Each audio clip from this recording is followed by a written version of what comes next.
Okay, so I have here Brandon Starnes. Brandon's the pastor at St. James Methodist Church in Florence, Alabama. We've been working on a rebrand for the last several months now. Brandon originally came to me in October of 2025, and we talked a little bit about his church, what was going on there, and some of the struggles that they were having. And so now, here we are 8 months later, and we've kind of completed that branding process. And so today I just want to let him share what things were like and how that process was for him and his church. So, Brandon, could you just like share a little bit about yourself when you came to St. James, and then, what happened in between you starting at that church and when we started talking? Yeah. Um, so I came to St. James about a year ago now. Um, and we were kind of looking at doing a rebrand.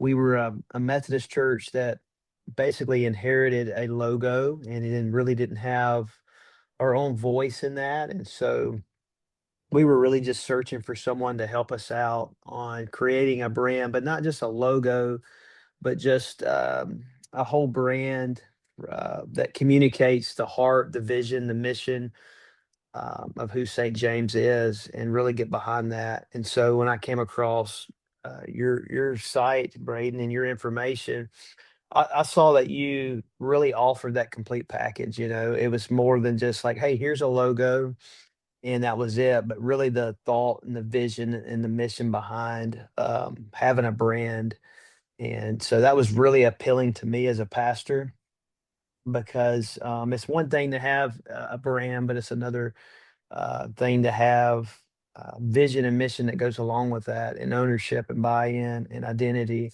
And so that was really important to me.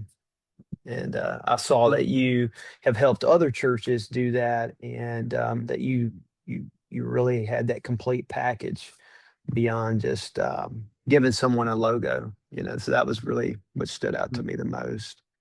What were some of the things that, like, when you started at the church, which was how long ago was that you've been at the church now? How long ago was that? That was about a year. I've been here about a year, You've been there and so yeah, been going on a year. because it took you a few months before you actually started thinking about the branding. It was basically me as pastor is getting to know the people that I'm pastoring, right? Building those relationships, understanding who the church is and who God's calling it to be. Really, there was a time when I was just preparing for a sermon, and the Lord really laid Acts 2 on my heart, and really began to shift some things there with me as the pastor of St. James, and who God was calling us to be. And I think it was at that point that I really wanted to step into, okay, let's really get laser focused on who we are, and how we can communicate that clearly. So were there things about like how the church communicated uh, when you started and before we rebranded, that didn't accurately reflect that personality, that identity that the church had? Because on the one hand, I think you said originally, like, even though the church is on Cox Creek Parkway right there in Florence, Yeah. Shoals, high visibility, yet nobody really knew that you were there.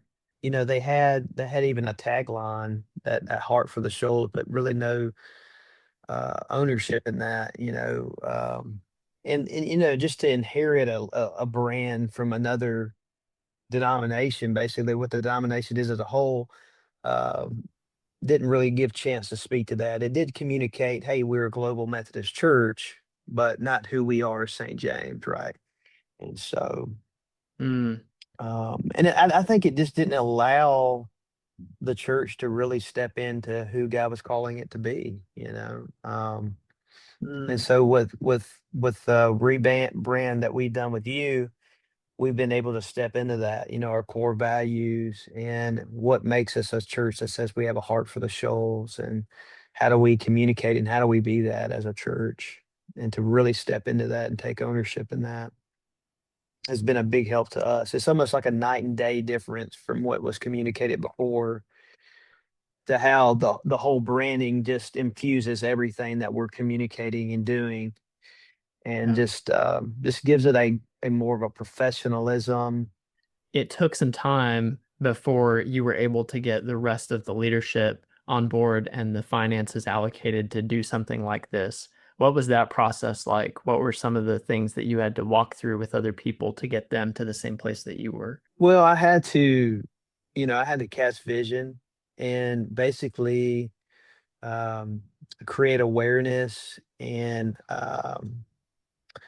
show the need and the importance of doing a rebranding.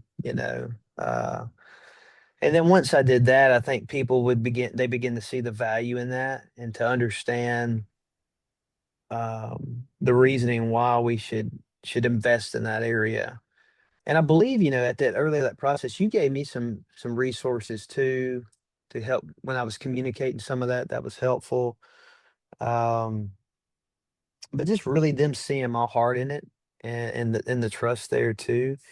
But um, Well, I think I it's a think, testament to your leadership and communication abilities yeah, and showing genuine care for the people in the church that they were able to trust you about something like this so soon, yeah, even within 6 months after you started.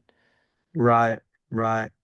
And I think that's wisdom, right? Like maybe you know, speaking to others that may be going down this process. Like if you're a new pastor at a new place, give yourself time. Don't do that right out the gate. You know what I mean? And even though I had that on my mind, kept saying, "Hey, I think we could do some work there," I allowed some time to go by, and I think that's wisdom in that, right? And so it's. But looking back at that, yeah, having that trust and having that the why to what we're doing, I think is important. And I think just our church saw that and saw the value in that.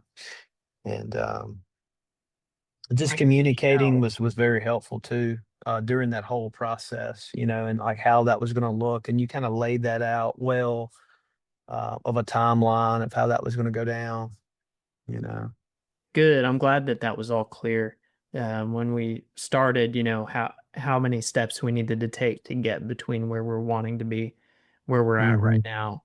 And then thinking about, when we finished, you mentioned that now it's night and day difference about how the church puts itself out there and presents itself to the world. Tell me more about that. Like, what's changed since we finished? Well, it's almost like it has purpose and intention now versus as just colors all over the place and even designs kind of all over the place and the logo just thrown down here in the corner. I don't know. There's just with that brand guideline that you gave us, that really helps us to, incorporate a look, a consistency.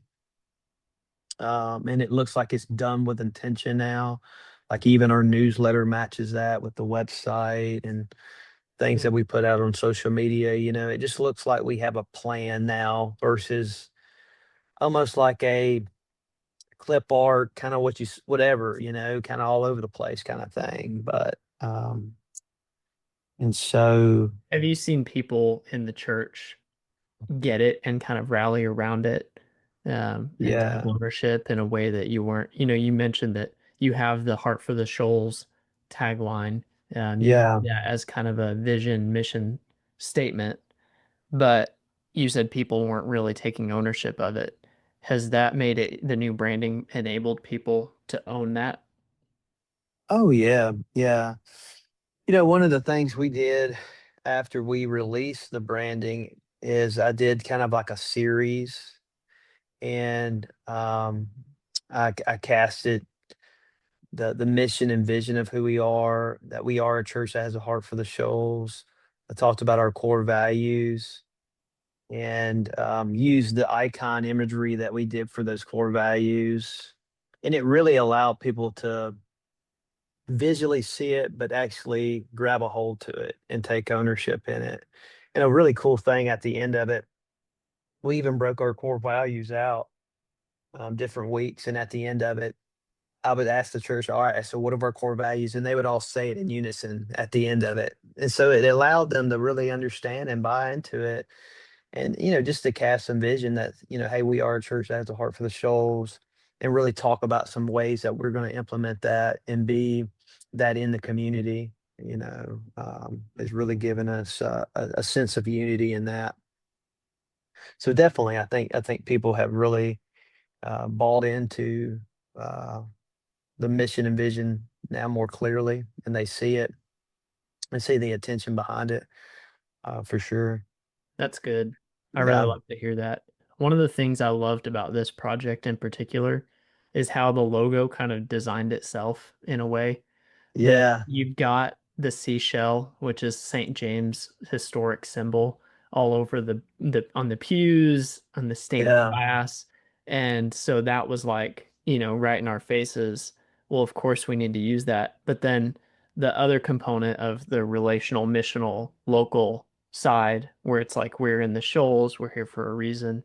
We Hmm. just basically took those two things and mashed them together, and it was like we have a logo that just works really well. Yes.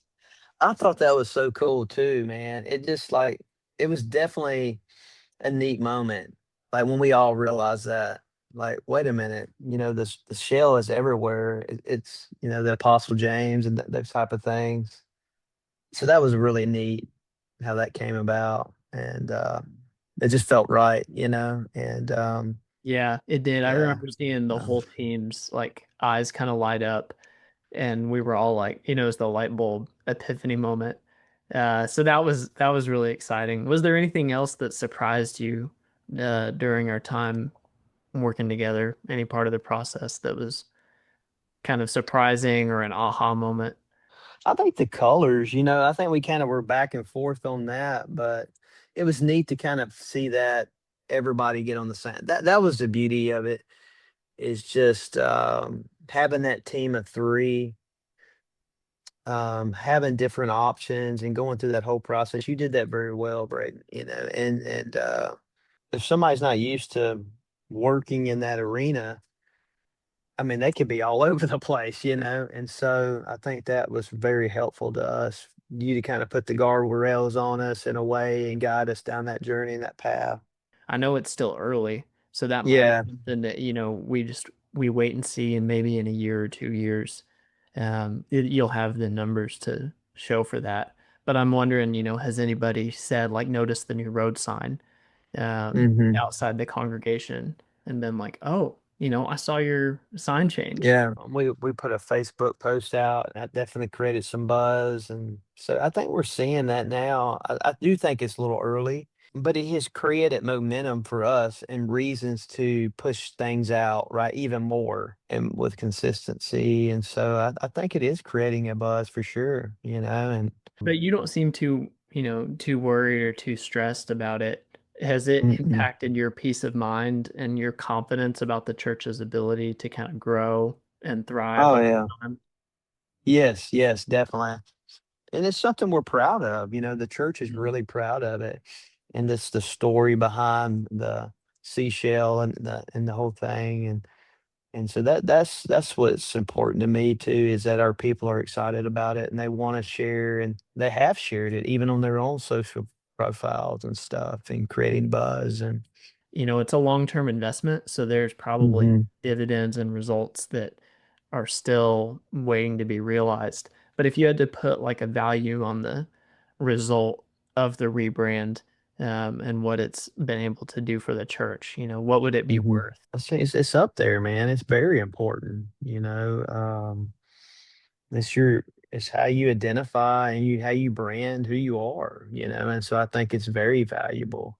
I especially got goosebumps when you sent me the photo of the stained glass of the Yeah. logo that Mike made.